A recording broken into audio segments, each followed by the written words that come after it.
ছোট্ট এই দোয়াটি পড়ে ঘুমিয়ে যান, সকালে উঠে ফলাফল দেখুন। দোয়াটি একদম ছোট্ট, আমি যদি বলি আপনাদেরকে, বলে হুজুর কমন দোয়া, আমরা তো সবাই পারি। এই জন্য ছোট্ট এই দোয়াটি পড়ে আজ রাতে ঘুমিয়ে যাবেন, সকালে উঠে ফলাফল দেখবেন ইনশাআল্লাহুল আজিজ।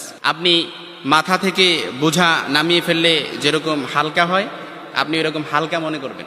আপনি মনে করবেন আপনার সমস্ত গুনাহ মাফ হয়ে গেছে, এরকম একটা হালকা অনুভূতি আপনার ভেতরে কাজ করবে। খুশি যেন মনে হয় না?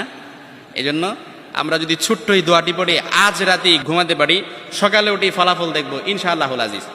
আমি যদি আপনাদেরকে হাদিসের টেক্সট শোনাই, হযরত যায়েদ রাদিয়াল্লাহু তাআলা আনহু থেকে বর্ণিত, রাসূল সাল্লাল্লাহু আলাইহি সাল্লাম বলেন, হাদিসের স্পষ্ট ন্যারেশন হচ্ছে, যে ব্যক্তি রাত্রিবেলা 3 বার এই দোয়াটি পড়ে ঘুমিয়ে যাবে, সকালে উঠে আল্লাহ তাআলা তার সমস্ত গুনাহ মাফ করে দিবে।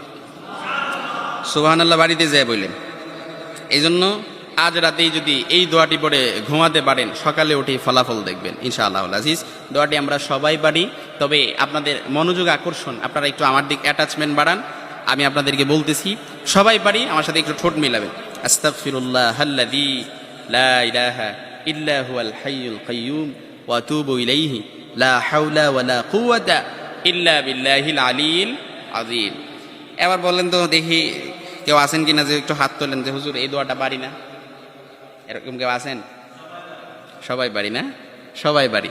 এই জন্য আস্তাগফিরুল্লাহ এই দোয়াটা রাত্রিবেলা যদি পড়ে 3 বার পড়ে ঘুমাতে পারেন, সকালে উঠেই দেখবেন আপনার মাথার সমস্ত গুনাহ, অর্থাৎ মাথার মধ্যে যেন একটা বোঝা হালকা হয়ে গেছে। To your Lord back to your return back to your Lord, অর্থাৎ আপনি আল্লাহ তাআলার কাছে ফিরে গেছেন।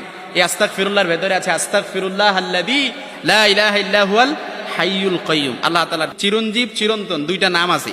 এই হাইয়ুল কাইয়্যুম আবেগ মিশ্রিত কণ্ঠে আপনি যখন আল্লাহ তাআলার হাইয়ুল কাইয়্যুম নামের দোহাই দিয়ে আল্লাহ তাআলার কাছে আপনি মাফ চাইলেন, আল্লাহ তাআলাকে আপনাকে ফিরিয়ে দিতে পারে। কথা বলেন, ফিরিয়ে দিতে পারে? পারে না। এই জন্য আমরা যদি আস্তাগফিরুল্লাহ ঘুমানোর সময় 3 বার পড়তে পারি, আর পরে যদি ঘুমিয়ে যেতে পারি, সকালবেলা উঠে দেখব সমস্ত গুনাহ মাফ হয়ে গেছে, মাথার বোঝাটা যেন হালকা হয়ে গেছে। মাথার বোঝা যেমনি নামিয়ে ফেললে একটা হালকা অনুভব, এরকম একটা হালকা অনুভব হয়ে গেছে। এই জন্য অনেকে বলে হুজুর তাওবাতুন নাসুহার দোয়া একটু শিখাইয়া দেন, জীবনে তো অনেক গুনাহ